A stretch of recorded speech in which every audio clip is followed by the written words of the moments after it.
Assalamualaikum warahmatullahi wabarakatuh. Salam sejahtera untuk kita semua. Perkenalkan, saya Pangestu Dodo, Koordinator Divisi Hukum, Penanganan Pelanggaran dan Penyelesaian Sengketa di Bawaslu Kabupaten Kulonprogo. Pada kesempatan kali ini, saya akan menyampaikan materi tentang penyelesaian sengketa.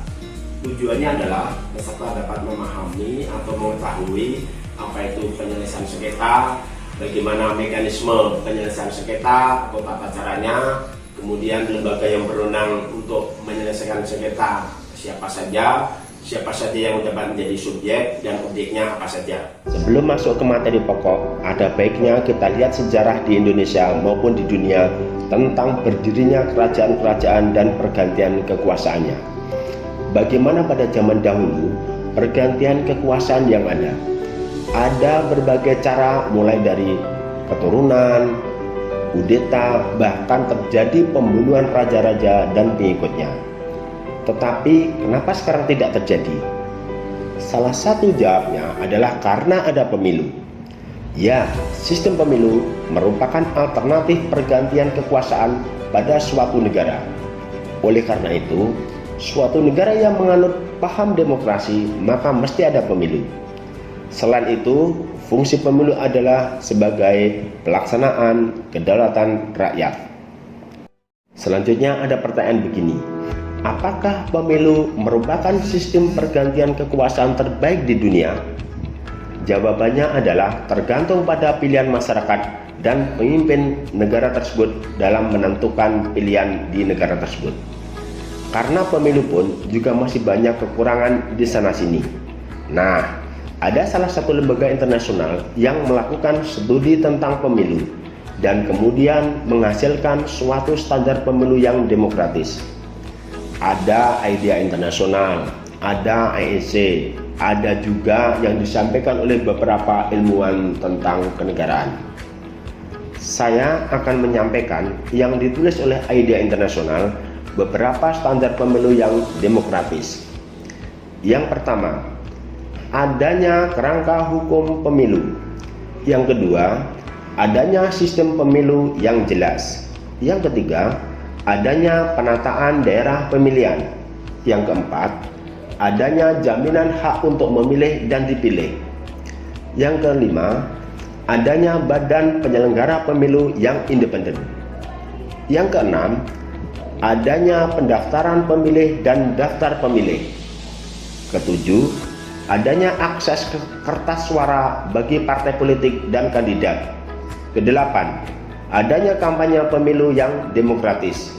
9, adanya akses media dan kebebasan berekspresi. 10, adanya pembiayaan dan pengeluaran. Yang ke-11, pemungutan suara dan penghitungan dan rekapitulasi suara.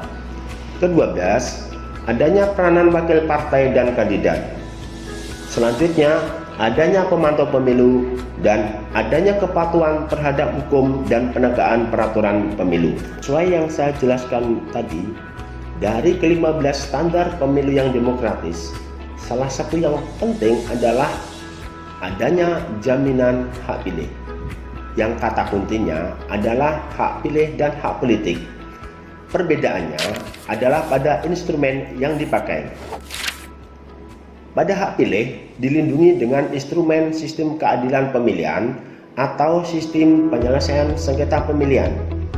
Kemudian pada hak politik dijamin dengan instrumen atau prosedur hukum lain.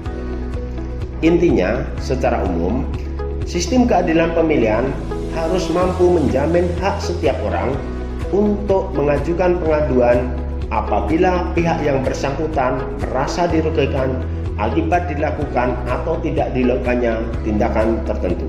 Sekarang pertanyaannya adalah, apakah hak pilih atau hak politik bisa hilang? Nah, jawabannya kita lihat slide berikut ini. Ada suatu contoh beberapa kasus di negara kita. Ada bakal pasangan calon gubernur dan wakil gubernur, bupati dan wakil bupati yang mendaftar ke KPU, tetapi oleh KPU tidak diloloskan sebagai calon yang berhak dipilih. Ini artinya hak dipilih pasangan calon tersebut hilang. Mengapa hak pilih ini bisa hilang?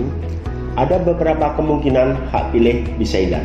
Yang pertama, tindakan KPU sebagai penyelenggara pemilu yang merugikan peserta pemilihan.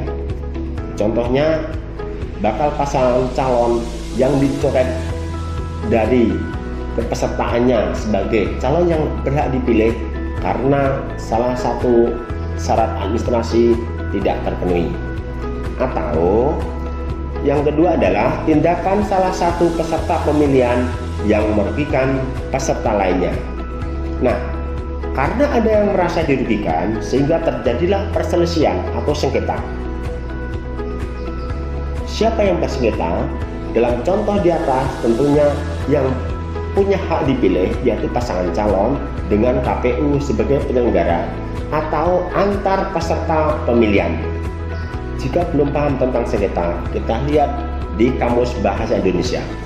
Kita akan menemukan kata sengketa yang artinya adalah sesuatu yang menyebabkan perbedaan pendapat, perbantahan, pertikaian, dan perselisihan.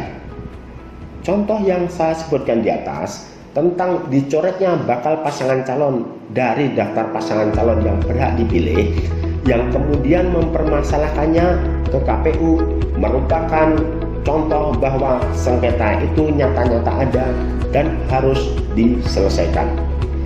Kenapa harus diselesaikan? Karena negara kita adalah negara demokrasi dan telah bersepakat bahwa hak pilih dilindungi oleh undang-undang. Hasilnya dari penyelesaian seperti apa? Kita lihat nanti di proses penyelesaian sengketa.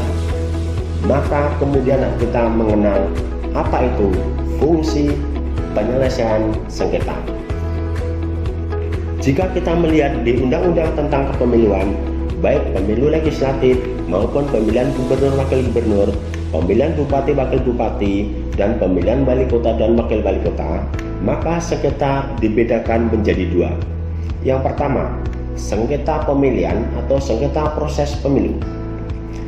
Sengketa antara peserta pemilihan dengan KPU sebagai penyelenggara pemilihan. Itu yang pertama. Ini maksudnya adalah sengketa akibat dikeluarkannya keputusan yang berupa SK atau surat keputusan atau berita acara oleh KPU. Misalnya SK tentang penetapan pasangan calon yang berhak dipilih, di mana ada salah satu bakal pasangan calon yang tidak ditetapkan sebagai calon yang berhak dipilih. Kemudian sengketa antar peserta pemilihan, yaitu sengketa akibat tindakan salah satu peserta pemilihan yang merugikan peserta pemilihan yang lain. Contohnya, perselisihan atau sengketa tentang perebutan wilayah pemasangan alat peraga kampanye. Kemudian yang kedua dari jenis sengketa yang dibedakan adalah sengketa hasil pemilihan, yaitu sengketa akibat keputusan KPU baik berupa SK maupun berita acara tentang hasil rekapitulasi penghitungan perolehan suara pemilihan. Menurut buku tentang hukum acara penyelesaian sengketa, maka fungsi penyelesaian sengketa ada tiga hal. Pertama, sarana perlindungan hak politik untuk dipilih. Yang kedua, sarana pelembagaan konflik dalam proses pemilu atau pemilihan. Yang ketiga, sarana mewujudkan tujuan hukum dalam proses pemilihan, yaitu kepastian hukum, kemanfaatan hukum, dan keadilan hukum. Supaya dalam menyelesaikan sengketa dapat berjalan adil, seimbang, dan independen, maka asas hukum acara penyelesaian sengketa harus diikuti. Di antaranya adalah ada pihak-pihak yang dirugikan atau pihak yang dirugikan. Yang kedua, praduga aritmetik, yaitu putusan harus dilaksanakan selama belum dibuktikan sebaliknya. Kemudian musyawarah dilakukan dengan suasana damai. Kemudian peradilan cepat, sederhana, dan biaya ringan. Kemudian mediator bersifat independen dan imparsial. Selanjutnya harus ada keseimbangan atau kesetaraan. Dan musyawarah dilaksanakan secara tertutup Tapi jika ada persidangan, maka terbuka untuk umum. Terakhir, putusan mempunyai kekuatan hukum mengikat pihak lain yang mendasari dapat dilaksanakannya penyelesaian sengketa pemilihan. Nah, dasar hukumnya adalah sebagai berikut. Yang pertama adalah Undang-Undang Nomor 1 Tahun 2015. Yang kedua, Undang-Undang Nomor 8 Tahun 2015. Yang ketiga, Undang-Undang Nomor 10 Tahun 2016 yang merupakan revisi dari undang-undang yang telah saya sebutkan di atas. Kemudian yang keempat, putusan Mahkamah Konstitusi nomor 48/PUU/17/2019. Dan terakhir adalah Peraturan Bawaslu nomor 2 tahun 2020 tentang tata cara penyelesaian sengketa pemilihan gubernur dan wakil gubernur, bupati dan wakil bupati, serta wali kota dan wakil wali kota. Demikian Bapak, Ibu, Saudara dan Saudari, materi yang telah saya sampaikan. Selanjutnya akan dilanjutkan oleh teman saya dengan materi yang sama tentang penyelesaian sengketa, tetapi submateri yang berbeda, yaitu tentang subjek, objek, kelembagaan yang berwenang dalam penyelesaian sengketa maupun mekanismenya. Terima kasih atas perhatian Bapak Ibu Saudara. Tetap semangat, jaga kesehatan, bersama rakyat, awasi pemilu, bersama Bawaslu, tegakkan keadilan hidup. Assalamualaikum warahmatullahi wabarakatuh.